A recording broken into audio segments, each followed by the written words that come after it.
إخبار السوبر المصري. أعلن الاتحاد المصري لكرة القدم موافقته على مشاركة نادي بيراميدز في مباراة كأس السوبر المصري أمام النادي الأهلي بعد قرار نادي الزمالك بعدم المشاركة. تمسك نادي الزمالك بعدم المشاركة في مباراة السوبر المصري أمام الأهلي، بالإضافة لتأكيد اتحاد الكرة على موافقته لمشاركة بيراميدز بدلاً من الفريق الأبيض في البطولة.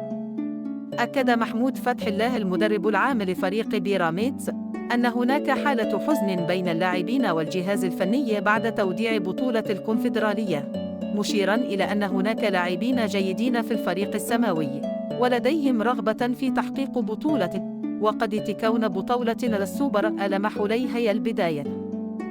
كشف مصدر خاص ليلاً كورة أن رابطة الأندية تدرس وضع مباراة بالدوري للزمالك بدلاً من مباراة السوبر.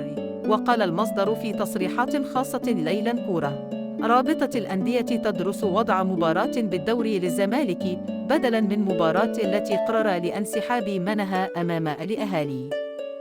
أدى الفريق الأول لكرة القدم بالنادي الأهلي تدريبه الأول مساء اليوم الثلاثاء على ملعب الكريت في العاصمة الإماراتية أبو ظبي بعد الراحة التي حصل عليها الفريق لمدة 48 ساعة عقب العودة من المغرب.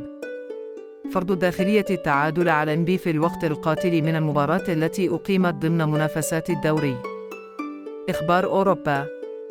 الاحتفالات تبدأ في برشلونة. سوسيداد يزيد أوجاع ريال مدريد المحلية. قبل أسبوع المصير فاز ريال سوسيداد على ضيفه ريال مدريد بهدفين دون ردفي ملعب ريالي أرينا بالجولة 33 للدوري الإسباني.